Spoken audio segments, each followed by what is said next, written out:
রোজা রেখে ভেঙে ফেললে বা রোজা না রাখলে তার শাস্তি কি হতে পারে?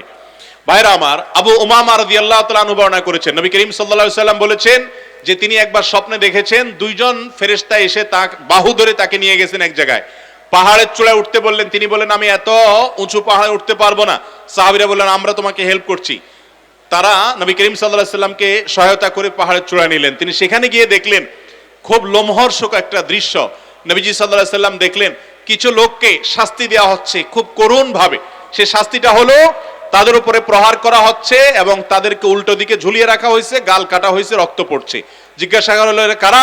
তিনি বললেন, এরা হলো সেই সমস্ত লোক যারা রোজা রাখে না, এই রমজান মাসে রোজা ভেঙে ফেলেছে, তাদের এই শাস্তি দেওয়া হচ্ছে। অতএব রমজান মাসে রোজা না রাখা এটা আল্লাহর জমিনে সবচেয়ে ভয়াবহ অপরাধ এবং গুনাহগুলোর মধ্যে থেকে একটা। আল্লাহ তাআলা আমাদেরকে এই অপরাধ থেকে বেঁচে থাকার তৌফিক দান করুন। এরপরে প্রশ্ন হলো, মা বোন স্ত্রী রমজানে আমাদেরকে বিভিন্ন প্রকার রান্না বান্না করে খাওয়ান, এতে করে ওনারা কম ইবাদতের সুযোগ পান, এজন্য কি কিয়ামতে জবাবদিহি করতে হবে?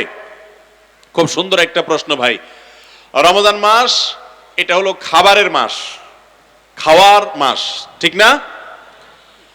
রমাদান মাসে এত পরিমাণ খানা আমরা খাই যে বছরের অন্য কোনো মাসে এত খানার সুযোগ আমাদের হয় না। এত বেশি খাই আমরা যে প্রতি বছর রমাদানের আগে বাজার নিয়ন্ত্রণ করার দায়িত্বে যারা থাকেন তাদের হিমশিম খেতে হয়। কারণ এত খানা আমরা খাই যে জিনিসপত্রের দাম বেড়ে যায়, ক্রাইসিস সৃষ্টি হয়ে যায়। আমি একটা কথা বলি, রমাদানের আগে আমাদের যে অবস্থা থাকে তা হলো ছোলা, চিনি, বেগুন, বেসম এগুলো স্টক করার জন্য আমরা সবাই পাগল পোড়া হয়ে যাই। মনে হচ্ছে যে মাসটা আসছে এটা খাদ্য উৎসবের মাস, এজন্য সবাই বাড়িতে খাদ্য কিনতে কিনতে স্টক করতে করতে বাজারে ক্রাইসিস সৃষ্টি করে ফেলায়, ঠিক না ঠিক? ভাইরা আমার, যেখানে রমজান মাসে দিনের বেলা রোজার কারণে আপনি খেতেই পারতেছেন না, 14 ঘন্টা থেকে 16 ঘন্টা 17 ঘন্টা আপনি রোজা রাখছেন, আবার রাতের বেলা ঘুমিয়ে থাকলে কয় ঘন্টা ঘুমাচ্ছেন? 6 থেকে 7 ঘন্টা কমপক্ষে ঘুমাচ্ছেন। তাহলে 16-17 ঘন্টা যদি রোজায় যায় আর 7 ঘন্টা যদি আপনি ঘুমান, তাহলে কয় ঘন্টা হয়? অলমোস্ট 22-23 ঘন্টা হয়ে যায়। আবার তারাবিতে 1 ঘন্টা চলে যায়, তাহলে কত যায়? প্রায় 24 ঘন্টা চলে যায়। আর খাওয়ার চান্স কতক্ষণ আপনি? 24 ঘন্টা থেকে যদি 22 ঘন্টা চলে যায়, 23 ঘন্টা চলে যায়, আর থাকে কয় ঘন্টা? 2 ঘন্টা বা বড় জোর 3 ঘন্টা টাইম থাকে। রমজান মাসে কিন্তু খাবারের টাইম এই 2 থেকে 3 ঘন্টা বেশি থাকে না। এই 3 ঘন্টায় আমরা যেই পরিমাণ খাই, রমজানের বাইরে 24 ঘন্টা এই পরিমাণ খাই না। ইফতারি, মধ্যবিত্তের একটা পরিবারে সাধারণত যে পরিমাণ আইটেম ইফতারে থাকে, ইফতার মানেটা কি ভাই? ইফতার মানে নাস্তা। ইফতার মানে কি? ইফতার আরবি শব্দ, এটার বাংলা অর্থ কি? নাস্তা। আমরা সারাদিন উপবাস থাকি, সেজন্য সন্ধ্যার সময় ইফতার করি। অন্য সময় যখন রোজা রাখি না রমজানের বাইরে, তখন সারা রাত আমরা উপবাস থাকি, ওই যে রাত্রে খেয়ে শুয়ে যাই, 8-10 ঘন্টা, 9 ঘন্টা, 7 ঘন্টা, 6 ঘন্টা আমরা উপবাস থাকি, এরপরে সকাল 7টা-8টা বাজে আমরা নাস্তা করি। তো অন্য সময় সকালে যে নাস্তাটা করতাম, রমজান মাসে এটা সন্ধ্যায় করি। একটা মধ্যবিত্তের পরিবারে নাস্তায় সাধারণত কয়টা আইটেম থাকে? 3 থেকে 4টে আইটেম থাকে। রুটি থাকে, ভাজি থাকে, ডিম পোস্ট থাকে, একটা চা থাকে বড় জোর, বাস এই 4-5টা পদ নাস্তা থাকে। কিন্তু সেই পরিবারটাতেই ইফতারের আইটেমে কম পক্ষে 10 থেকে 15টা পদ থাকে, ঠিক না ঠিক? আবার এই খাবার গ্রহণ করার জন্য একটা জাল হাদিস বানায় নিয়েছি আমরা, সেটা হলো রমজানের খানার কোনো হিসাব নেই। শুনছেন এই হাদিস আপনারা? এটা একটা জাল হাদিস, কোরআন হাদিসে কোথাও এই কথা নেই। রমজানে খানার হিসাব আল্লাহ আরো বেশি করে নেবেন। কারণ যেই মাসে ইবাদত বন্দিগি করার কথা, যে মাসে আল্লাহ তাআলা দিনের বেলা খানাই বন্ধ করে দিয়েছেন, ওই মাসে আপনি আরো ডবল করে খাইলেন, তাহলে আল্লাহর কাছে আরো হিসাব দেহি করা লাগতে পারে কি পারে না? অতএব রমজান মাসে আমরা এই যে খাবারের পিছনে পড়ে যাই, প্রশ্ন খুব যৌক্তিক প্রশ্ন। আপনি খাবারের পিছনে পড়ে যান, এই জন্য মা বোনরা ইবাদত বন্দি করতে পারেন না। বেচারীরা ওই দুপুর 2টা-3টা থেকে শুরু হয়ে যায় আপনার ইফতারের প্রস্তুতি। ইফতারের প্রস্তুতির পর ইফতার বানাইতে বানাইতে বানাইতে বেচারীরা কাহিল হয়ে যায়, এত আইটেম করে ফেলেছে।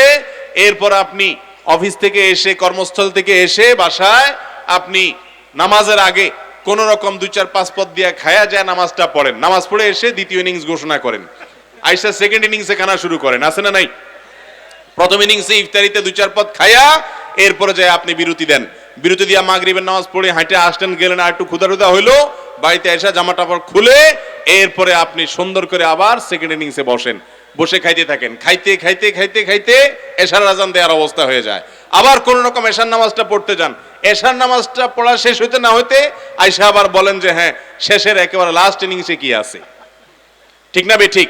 তাহলে মা বোনরা বেচারীরা ইবাদতটা কখন করবে? খুব যৌক্তিক প্রশ্ন। তারা ইফতারের আগ পর্যন্ত আপনার ইফতারি বানাচ্ছে, আপনি চলে গেছেন মাগরিব নামাজ পড়তে, বেচারীরা গোছাতে গোছাতে শেষ, নামাজের পরে এসে আপনি আবার হালিম চাইবেন, আপনি আবার এটা চাইবেন, আপনি আবার সেটা চাইবেন, বেচারীরা সেটা প্রস্তুত করতেছে। এরপরে খায়া ধুয়ে চলে গেলেন সবগুলো ওইভাবে, বেচারীরা সেগুলো পরিষ্কার নিয়ে লেগে গেল। তারাবি নামাজ আপনি পড়তেছেন আরামসে, তাদের তো কাজ করতে করতে শেষ। তারা ইবাদতটা কখন করবে? এই জন্য পুরুষরা অবশ্যই দায়িত্বশীল হতে হবে, হয় মহিলাদেরকে বাসায় কাজের ক্ষেত্রে হেল্প করতে হবে। আর সবচেয়ে বড় কথা হলো রমাদান মাস ভাই খাদ্য উৎসবের মাস নয়। আমরা যেভাবে খাদ্য সংগ্রহ করি, খাদ্য জমা করতে থাকি, মনে হয় যে খাদ্য উৎসবের মাস আসছে। ঠিক না ঠিক? অতএব এই ক্ষেত্রে মা বোনদেরকে যদি আমরা সহযোগিতা না করি, কিংবা আমরা খাদ্যের জন্য এরকম পাগল পরা হয়ে যাই, তাদেরকে যদি ইবাদতের সুযোগ না করে দেই, তাহলে সেক্ষেত্রে আল্লাহর কাছে জবাবদিহি করা লাগবে।